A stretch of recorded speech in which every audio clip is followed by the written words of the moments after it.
Hello, everybody. Scott Golden here with the Mid South Wrestling Review Series for the 27th of July, 1985.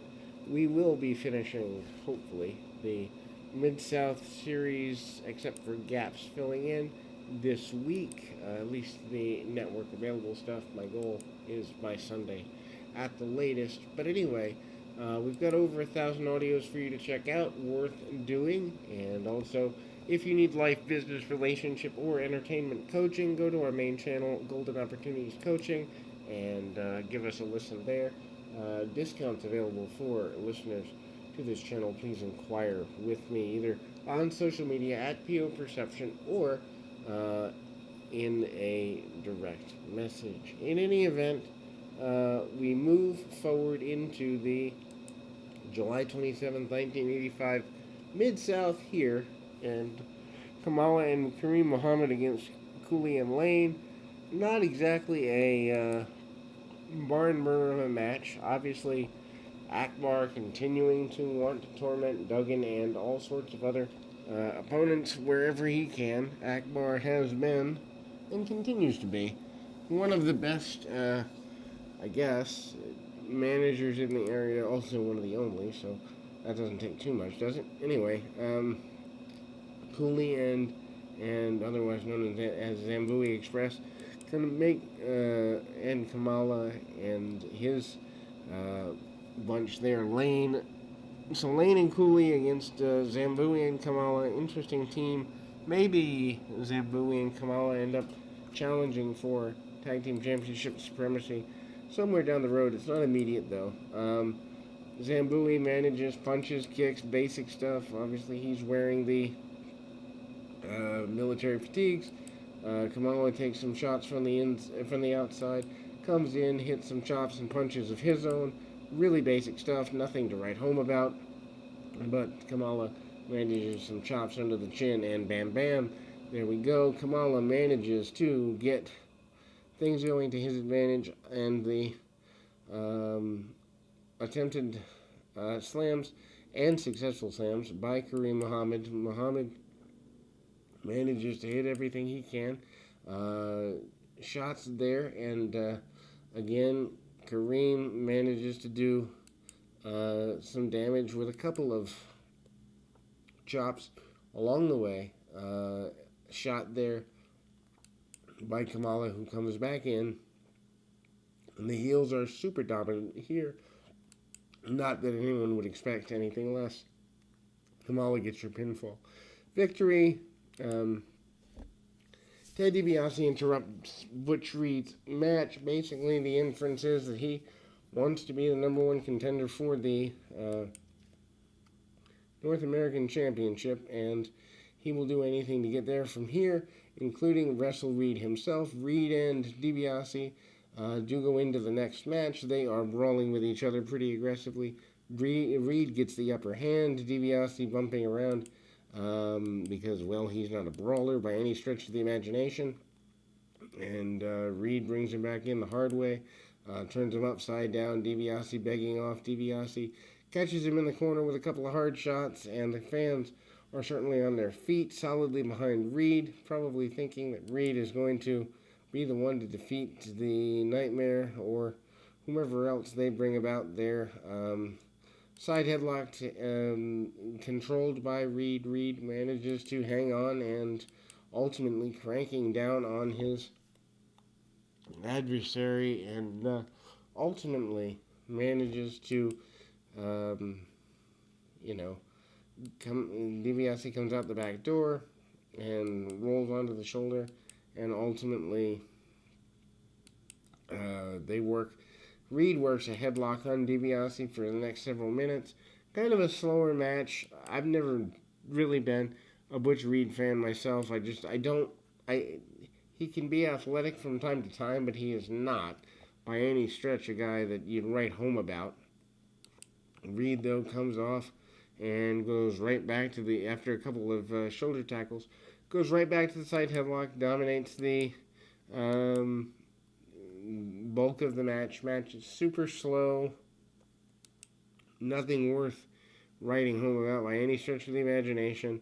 DiBiase, I believe, still legally, technically, one half of the tag team champions. I don't think they've announced a loss yet. Anyway, DiBiase with some shoulder tackles in the corner. Referee tries to back him off. That doesn't go well either.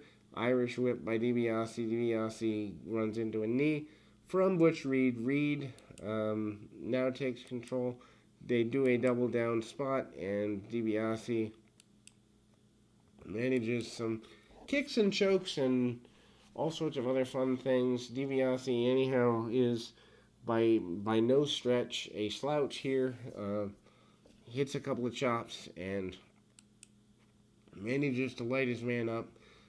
Snapmare takeover by DiBiase, manages to choke the man down pretty simply, and ultimately DiBiase manages to keep the man down. Top wrist lock by DiBiase. DiBiase pulls Reed back into the reverse chin lock slash choke position, and ultimately, again, slower with the match. Reed finally breaks the hold after about 2 or 3 minutes.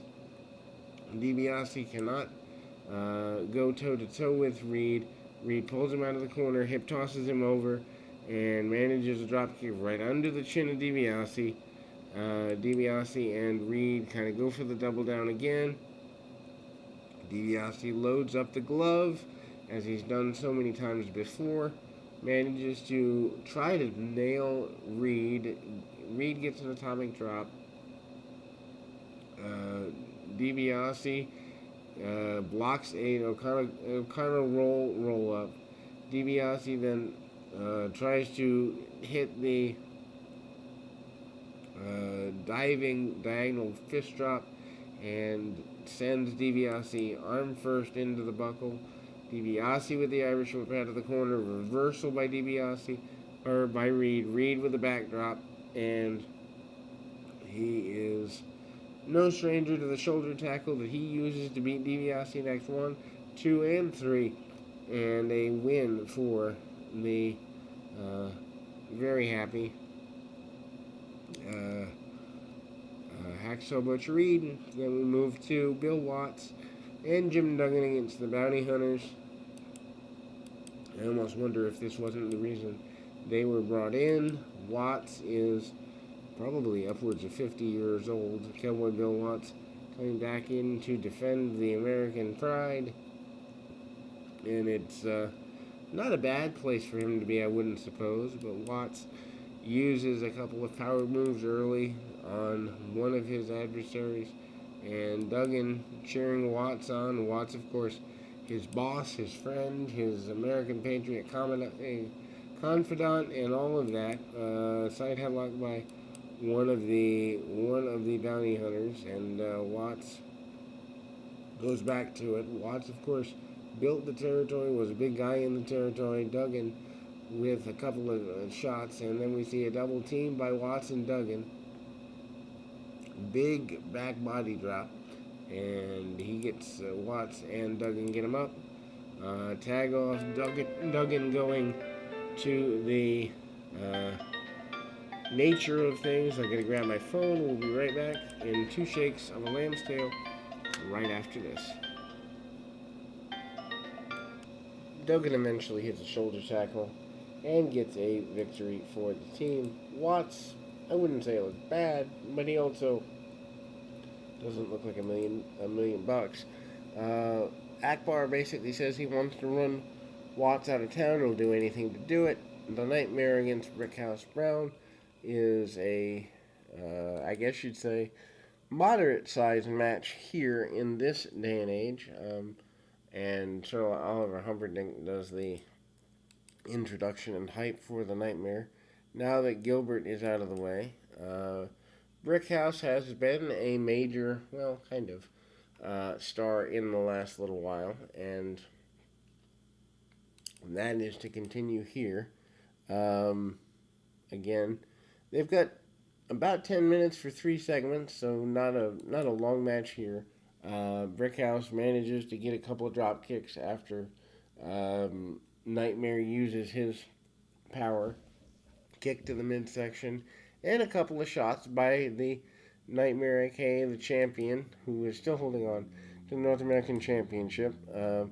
Meanwhile, Sir Oliver Humperdinck yelling on the outside, very, I wouldn't say upset, but animated would be a fair term. Some attempted chokeouts, real basic stuff. Tries to crank on the head, tries to go to work, does the Nightmare, and ultimately gets a pinfall off of, I believe, the pile driver, and a win for the North American champion. Steve Williams and Al Perez. Al Perez has not had a major challenge here in the area as of yet. Williams, of course, collegiate style guy. I don't know that this is Al Perez's first territory, but it's a good territory for him the way he's being pushed for sure. And Williams kind of standing toe to toe with him, actually, not backing him down a lot, but at the same time, Perez manages to get some ride time and a deep arm drag, or a couple actually, on Williams, manages a backdrop, and Perez looks to be in the best shape possible. DiBiase, who has seconded his tag team championship partner, manages to trip Perez. Perez having his first major match of the area, and a back elbow by Williams. Williams manages to get shrugged off, and the front face lock by Williams. Williams manages to get some ride time on his opponent.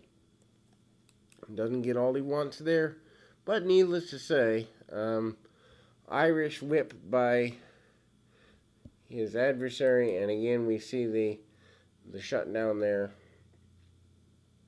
Hard shots by Perez. Perez managing to take Williams to the opposite side, opposite corner. Perez misses a second rope crossbody, and the German suplex that has been successful for Perez before. DiBiase cuts off, and that doesn't end well. Perez gets beaten down for a little while there, and then we move to the kind of the 2-on-1. Mark Hawk and Dick Murdoch. Murdoch is no stranger to rather lumbering enhancement talents. Meanwhile, the nature of Murdoch and the Nightmare eventually going at it seems to be a thing. Meanwhile, also, too, Grizzly Smith comes out and kind of challenges the authenticity of everything here. Dick Murdoch manages to be a guy that comes out and is willing to defend the honor of wrestling in general. Basically says he wants to run the nature of his man out there, Humperdinck and Bunch. Back elbow by Murdoch. Murdoch trying to scare away his adversary, or manager thereof. To close the show, we'll be back with more right after this.